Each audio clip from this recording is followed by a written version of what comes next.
My girlfriend said, "If you can't handle me flirting with others, you're insecure." I said, "You're right." Then I started flirting with the waitress right in front of her. When the waitress gave me her number, my girlfriend wasn't smiling anymore. Original post. I, 29 male, have been dating Vanessa, 27, for a little over 2 years. If I had to describe our relationship in business terms, I'd say I was the silent investor, and she was the flashy CEO who took all the credit while tanking the stock.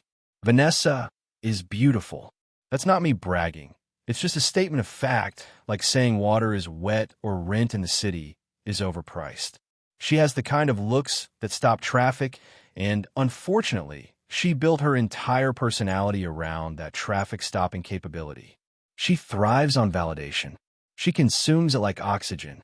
For the entirety of our relationship, I have been the cool boyfriend, the chill guy, the guy who doesn't mind when she spends 20 minutes laughing at the bartender's terrible jokes while touching his forearm, the guy who looks the other way when her phone lights up at midnight with text from Gary from the gym asking about her glut routine. Whenever I brought it up, usually in the car on the way home, trying to keep my voice level, I got the speech. "You're being so insecure, Jason," she'd say, checking her makeup in the visor mirror. "It's just my personality. I'm bubbly. I'm friendly. Why are you trying to dim my light?" Dimming your light was her favorite phrase. Apparently, asking my girlfriend not to sit on another man's lap at a house party was dimming her light. "If you trust me, it shouldn't matter," she'd argue. "Jealousy is such a weak look. I chose you. Isn't that enough?" I bought it. I swallowed the pill because I loved her, and frankly, I thought maybe I was the problem. Maybe I was too traditional, too uptight. Then came last Friday. We were at this new fusion place downtown. It wasn't cheap. The kind of place where the menu has no prices and the lighting is so dim you need a flashlight to find your fork. It was supposed to be a celebration of my promotion. We hadn't even ordered drinks before Vanessa started her routine. The sommelier came over. He was a tall, brooding European guy named Marco. Vanessa lit up like a Christmas tree. "Oh my God, I love your accent," she practically purred, ignoring the wine list I was holding. "Where are you from? Italy?" "No, don't tell me." "Spain." Marco smiled professionally. "France, actually, madam." "France." She touched his arm. "I've always wanted to go. You have to tell me the best spots." Jason here hates traveling. He's such a homebody. I don't hate traveling. I just hate traveling with someone who spends the entire trip taking selfies for Instagram. She spent the next 10 minutes asking Marco about his childhood, his favorite grapes, and whether he thought she looked like a Merlot or a Pinot Noir kind of girl. I sat there, gripping my water glass, invisible. When Marco finally left to get the bottle, I sighed. "Babe, can we dial it back? It's my promotion dinner." She dropped the smile instantly. The switch flipped. "Oh my God, are you serious right now? He's a sommelier. It's his job to be friendly. You're being so insecure, it's actually embarrassing. If you can't handle me being a social human being, maybe you shouldn't be with someone like me." Something in my brain finally clicked. It wasn't anger. It was clarity. "You know what?" I said, leaning back in my leather chair. "You are absolutely right." She blinked, confused by the lack of resistance. "I am. Yes. I've been looking at this all wrong. Flirting is harmless. It's just being social. I need to stop being so possessive and just match your energy." She smirked, victorious. "Exactly. I'm glad you finally get it. Enter our server. Let's call her Qley." Qley was cute in a girl next door who reads Tolstoy kind of way. Messy bun, glasses, sharp wit. She came over to take our appetizer order. Normally, I'm a Caesar salad, please kind of guy. Tonight, I was Marco. "Hi there," I said, turning my chair slightly to face her fully. I gave her the smile I usually reserve for closing deals. "I have to say, your recommendation on the specials board sounded incredible, but not as incredible as you managing to navigate this crowded room without spilling a drop. That's a superpower." Qley looked surprised, then she laughed. A genuine, startled laugh. "I try my best. It's like Tetris, but with hot soup." "I love Tetris," I said, locking eyes. "I'm Jason. What should I order if I want to be impressed, but still have room for dessert? Because I have a feeling the dessert menu is where the real magic happens." Vanessa kicked me under the table. Hard. a sharp heel to the shin. I ignored it completely. "Well, Jason," Qley said, a slight blush rising on her cheeks. "The scallops are life-changing. But if you're saving room, definitely get the chocolate torte." "Sold," I said. "But only if you promise to come back and tell me if I made the right choice." "I trust your judgment implicitly." Qley grinned. "I'll be checking in." She took Vanessa's order. Vanessa muttered, "Just the burrata," with a face like she was chewing on a lemon, and walked away. "What the hell was that?" Vanessa hissed the second we were alone. "What?" I asked, innocently unfolding my napkin. I was just being bubbly. "I'm a friendly guy, Vanessa. Don't dim my light. You were hitting on her. Right in front of me." No, I corrected her. "I was being social. If you trust me, it shouldn't matter. Jealousy is a weak look, remember?" Her mouth opened and closed like a fish out of water. She couldn't argue with her own logic without admitting she was a hypocrite. So she sat there, fuming, drinking the wine Marco poured with an aggressive gulp. The rest of the dinner was a performance art piece. Every time Qley came by, I engaged. I asked her about her studies, nursing, her chaotic cat, her opinion on the terrible music playing. I wasn't creepy. I was charming. I gave her the exact same level of attention Vanessa gave every man she met. And Qley? She leaned into it. I think she saw Vanessa's sour face and realized what was happening. She played ball. "Here's that extra lime for your water, Jason," Qley said, dropping it in with a smile. "Need anything else? Or just more conversation?" "Always up for conversation," I winked. Vanessa slammed her fork down. "I'm ready to go." "We haven't had the torte yet," I said. "I don't want the damn torte. Pay the bill." I flagged Qley down. "Check, please." Sadly, we have to run. When Qley brought the book, I put my card in. She walked away, ran it, and came back. "You guys have a great night," she said, handing me the folder. Then she looked at me. "And good luck with the project." I opened the folder. Inside, on the merchant copy, was a phone number, written in blue pen with a little smiley face. I didn't hide it. I held it up. "Wow," I said. "That was so nice of her." "See, Vanessa? Being friendly pays off. Now I have a contact if I ever have medical questions." Vanessa stood up so fast her chair fell over. She stormed out of the restaurant without a word, leaving me to sign the slip. I tipped Qley 40%. When I got to the car, Vanessa was waiting by the passenger door, vibrating with rage. "You humiliated me," she screamed as I unlocked the doors. "You disrespect me in public? On your promotion night." "I was just matching your energy," I said calmly, pulling out of the lot. "I thought we established that. Boundaries were for insecure people. But does that rule only apply to me?" "It's different," she shrieked. "I don't get numbers. I don't ask them about their cats. You have Marco's card in your purse right now," I pointed out. "I saw him slip it to you with the wine list. Pot, meat, kettle." She went silent. But it wasn't a peaceful silence. It was the silence of a bomb counting down. We got home, and she locked herself in the bedroom. I slept in the guest room, which is also my home office. The next morning, Saturday, I woke up to the smell of coffee. I walked into the kitchen, thinking maybe she had cooled off and we could have a rational conversation about double standards. Vanessa was sitting at the island. She looked up, eyes cold. "I want you to delete her number," she said. "No, good morning. Just orders." "No," I said, pouring myself a cup. "Excuse me? I'm keeping it. She seems nice. We're texting right now, actually." I wasn't, but Vanessa didn't need to know that. "If you don't delete it, we're done," she threatened. "Okay," I said. "We're done." She froze. She didn't expect that. She expected me to fold. "You're throwing away 2 years over a waitress?" "I'm ending 2 years of hypocrisy," I said. "You want to act single? Be single. But you can't do it on my dime anymore." She smashed her mug into the sink. Ceramic flew everywhere. "Get out. Go stay at your friend Tyler's." "My name is on the mortgage, Vanessa," I said, sipping my coffee. "I bought this place 6 months before you moved in. You're not on the deed. You're not on the loan.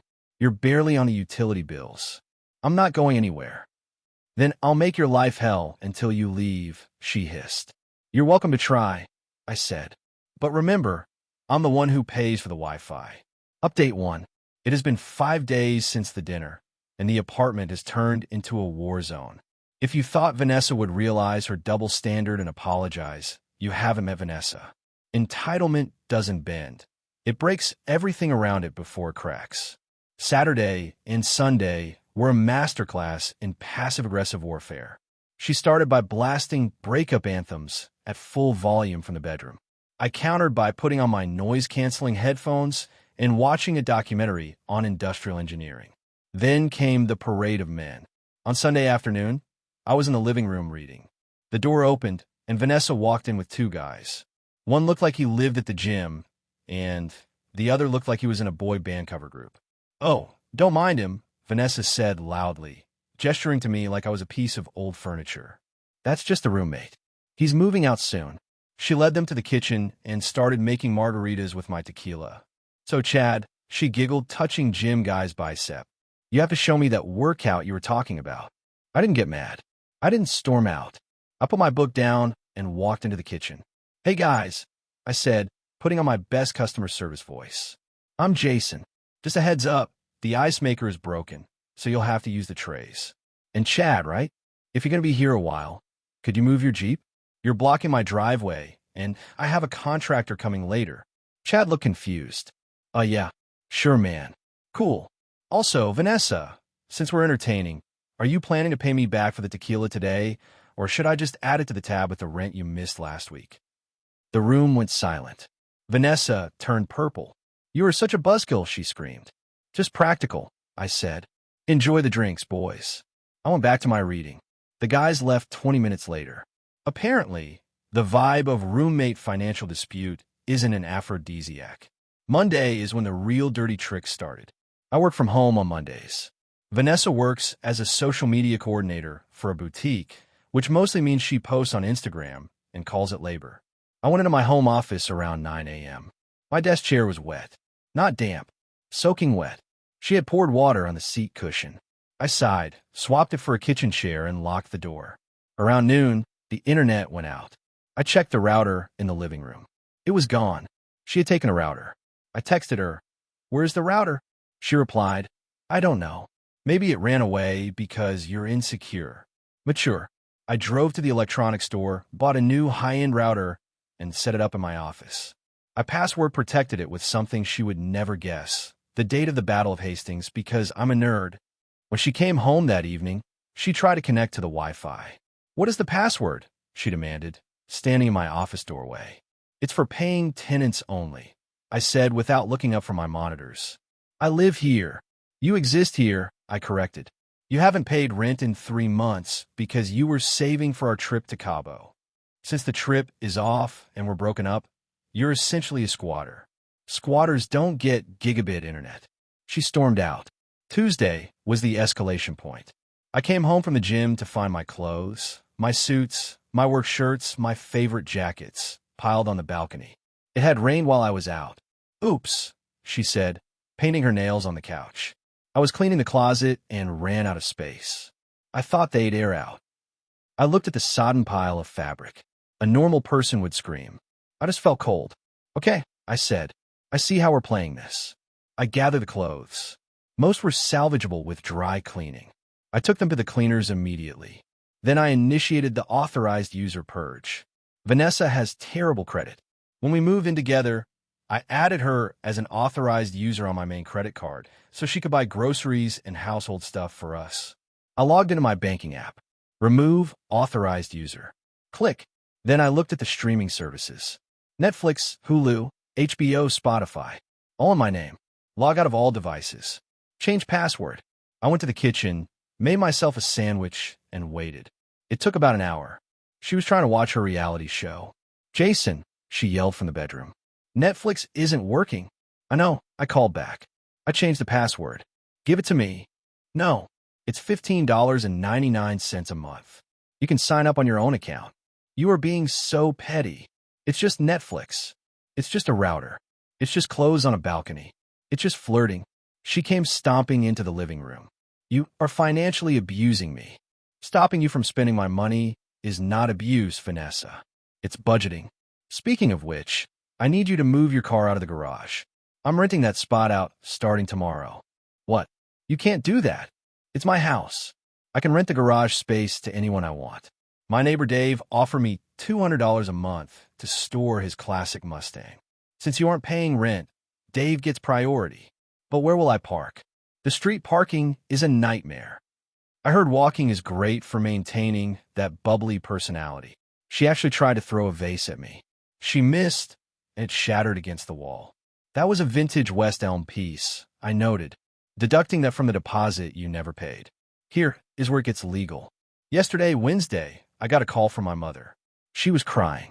Jason, why did Vanessa call me saying you hit her? My blood ran cold. What? She called me. She said you pushed her and she's scared, but she doesn't want to call the police because she loves you. She asked me to send her money for a hotel. I took a deep breath. Mom, listen to me carefully. I have cameras. You do? Yes. I installed Wise cameras in the living room and kitchen 2 days ago after she poured water on my office chair. I have footage of her trying to throw a vase at me.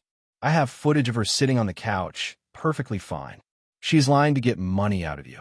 My mom went silent. She asked for $500. Do not send it. I'm sending you the video clip of the vase incident right now. I hung up and sent the clip. Then I went to the police station. I didn't wait. I walked in and asked to file an informational report. I explained that I was in the process of evicting an ex-girlfriend who was making false allegations to family members. I showed them the video of her throwing the vase and screaming. I just want this on record, I told the officer, in case she tries to dial 911 tonight. The officer, a tired-looking guy named Sergeant Miller, nodded. Smart move. We'll log the disturbance. If we get a call, we'll know the context. I went home. Vanessa was there, packing a bag. She looked triumphant. I talked to your mom, she smirked. She sounded really worried. Maybe you should be nicer to me. I talked to her too, I said, holding on my phone. And I sent her the video of you throwing the vase, and the audio of you admitting you put my clothes in the rain. Her face dropped, and I continued, I just came from the police station. They have the videos too. So if you're planning on faking a bruise or dialing 911, just know that filing a false police report is a crime. And they are waiting for it. She sat down on the bed, looking small for the first time. You're ruining my life. You did that yourself, I said. By the way, eviction notice is being typed up by my lawyer tomorrow. You have 30 days, legally. But I'd suggest leaving sooner. The Wi-Fi isn't coming back. She left last night to stay at Chad's house. But she left all her stuff. I have a feeling the war isn't over. She still has a key. An entitlement like hers doesn't die quietly. Update 2. The last few days have been a crash course in the depths of human entitlement. If Update 1 was the skirmish, this was the siege. Vanessa didn't stay at Chad's for long. Apparently, Chad lives in a studio apartment with a futon and 3 ferrets, and the princess couldn't handle the lack of amenities. She came back on Friday afternoon, looking exhausted and smelling faintly of desperation. She tried a new tactic, the gaslight. She walked in while I was cooking dinner. She didn't scream. She didn't throw things. She walked up to me, put her hand on my arm, and looked at me with big, teary eyes. Jason, she whispered, can we stop this? It's out of hand. I forgive you. I almost laughed. She forgives me. You forgive me for what? I asked, moving my arm. For the waitress thing. For the clothes. For the internet. I know you're acting out because you're hurt. I'm willing to overlook it if you apologize and put me back on the credit card. I really need to buy concealer. Vanessa, I said, chopping an onion. I'm not acting out. I'm evicting you. My lawyer sent the certified letter today. You have 28 days left. Her face hardened instantly. You can't evict me. I have tenants' rights. I looked it up. I have established residency. You do, I agreed, which is why I'm following the legal process for removing a tenant who doesn't pay rent. It's called a notice to quit. You'll get in the mail. I'll tell everyone you beat me, she threatened. Go ahead. I'll post the videos. She stomped to the bedroom. Saturday brought the social ambush. I was sitting on the patio, balcony, having coffee. The doorbell rang. I checked the doorbell camera. It was Vanessa's parents. Now, her parents, Bob and Linda, not their real names, obviously, have always treated me like an ATM with legs. They tolerated me because I paid for their daughter's lifestyle. I opened the door. Vanessa was standing behind them, looking like a tragic victim. Jason, Bob started, puffing out his chest. We need to have a man-to-man. About what, Bob? About you throwing my daughter on the street. About you cutting her off. You promised to take care of her. I promised to be her partner, I said. Not her sponsor. She cheated. Emotionally, if not physically. She destroyed my property, and she threatened to frame me for abuse. The sponsorship is canceled. She's a young girl. Linda chimed in. She makes mistakes. You're a man. You should be providing, not counting pennies. She's 27, Linda, and she's not my wife. She's an ex-girlfriend who owes me 3 months of rent. We aren't leaving until you give her a key to the garage and the Wi-Fi password, Bob stated, stepping into my hallway. Okay, I said. I'm asking you to leave. This is private property. Make us, Bob challenged. I didn't fight him. I didn't yell. I picked up my phone and called the police non-emergency line, putting it on speaker. Dispatch, this is my name, address. I have intruders refusing to leave my property. I've asked them to leave, and they are becoming aggressive. Bob's eyes went wide. You're calling the cops on our parents? I'm calling the cops on trespassers, I said. You have about 5 minutes before the squad car gets here. And since I already have an incident report filed regarding Vanessa, they aren't going to be lenient. Bob looked at Linda. Linda looked at Vanessa. Vanessa looked at the floor. You're a son of a bitch, Bob muttered. But they turned around and walked out. Vanessa tried to stay. No, I said. Go with them. You can come back to pack your things between 8 a.m. and 8 p.m., but no overnight guests. I live here, she screamed. Not comfortably, I said. She left with them. Sunday was quiet. Too quiet. I spent the day securing the house. I changed the code on the smart lock, so her code only worked during the specified hours. Then Monday happened. The waitress returns. I've been texting Qley, the waitress, throughout all of this. She was surprisingly supportive. She thought the whole thing was insane, but respected that I was handling it legally rather than just throwing Vanessa's stuff on the lawn, which is illegal and gets you sued. We decided to grab a drink. We went to a bar across town. We were sitting in a booth, laughing about Bob's man-to-man speech when my phone blew up. Notifications from my bank. Transaction declined. Uber Eats, $45. Transaction declined. Sephora, $120. Transaction declined. Shell Gas, $60. Then, a text from Vanessa. Your card isn't working. I'm stuck at the gas station. I replied, I know. I removed you last week. Use your own card. Vanessa, I don't have money on it. Transfer me $100 right now. Me, no. Vanessa, I will break your TV. Me, I moved the TV to storage on Saturday.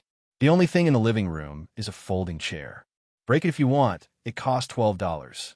She didn't reply, but when I got home later that night, the apartment was distinct. She hadn't broken the chair. Instead, she had turned the heat up to 90 degrees. The thermostat was not locked, oversight on my part, and left all the faucets running. I walked into a sauna. The hot water was gone, obviously. I turned everything off. I checked the meter. My water bill was going to be astronomical. I documented it all. Photos of the thermostat. Video of the running taps. Then I sent an email to her and her parents. I had their emails from a previous family vacation planning chain. Subject: damages and utilities. Bob, Linda, Vanessa. Tonight, Vanessa turned the heat to 90 and left the water running for hours in an attempt to damage the property and drive up my bills. This has been documented. I will be deducting the estimated cost of the excess water and gas from the value of any items she leaves behind. Furthermore, if there is water damage to the floorboards, I will be suing Vanessa in small claims court for the repairs. Bob, since you co-signed for a car loan, I assume you understand financial liability. Any further vandalism will result in an immediate restraining order application. Regards, Jason. I bluffed about Bob co-signing the car. I actually didn't know if he did, but I guessed. It worked. Tuesday morning, today, I got a text from Bob. We were coming to get her stuff on Saturday. Stop harassing my family. She's leaving. Final update. The saga is over. The apartment is quiet. The air conditioning is set to a reasonable 72 degrees. And Vanessa is gone. Saturday was move-out day. It went about as smoothly as a kidney stone passing, but the result was relief. Bob and Linda showed up with a rented moving van at 9 a.m. sharp. Vanessa was with them, wearing oversized sunglasses and refusing to look at me. I sat on the kitchen counter, the only furniture left in the common area, and supervised. "Don't just sit there. Help us," Linda snapped as she struggled with a box of Vanessa's shoes. "Not my job," I said calmly. "I'm here to ensure you don't take anything that belongs to me." The list of her property is taped to the wall over there. They huffed and puffed. Bob tried to intimidate me by slamming doors and muttering about how I was no kind of man, but I just sipped my coffee. The climax came when they tried to take the Dyson vacuum. "That's mine," I said. "We bought this." Vanessa shrieked. "No," I said. "I bought it. Last Christmas. Here is the receipt on my phone." I held it up. "You gave it to me as a gift," she argued. "A household gift," I corrected. "For the household I paid for." "Leave it." Bob grabbed the vacuum. "I'm taking it. Call the cops if you want." I looked at Bob. "Bob, that vacuum costs $600. That's larceny, and I have a camera pointing right at you. Is a vacuum cleaner worth a criminal record at your age?" Bob turned red. He looked at the camera, then at the vacuum. He threw it on the floor. It cracked the plastic casing slightly. "Add it to the damages bill," I said cheerfully. It took them 4 hours. By the end, the apartment was stripped of everything pink, fluffy, or live, laugh, love related. As they were leaving, Vanessa stopped in the doorway. She lowered her sunglasses. "I hope she was worth it," she said venomously. "That waitress. I hope you two are miserable." "She's great, actually," I said. "She has this crazy thing she does where she pays for her own drinks. It's wild." Vanessa flipped me off and slammed the door. The aftermath. The money. I kept the deposit I would have owed her, which was $0, since I paid the whole security deposit, but she felt entitled to half. I sent her a bill for the broken vase, the water usage, and the cracked vacuum. I don't expect she'll pay it, but sending it to Bob's email gave me immense satisfaction. The apartment. I'm keeping it.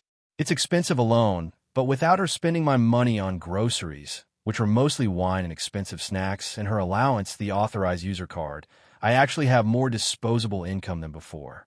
Vanessa, a mutual friend, told me she's living in Bob and Linda's basement. Apparently, she tried to spin the story that I beat her, but because I had preemptively sent the videos to my mom and filed a police report, the rumor mill died pretty fast. People in our circle knew she was high drama.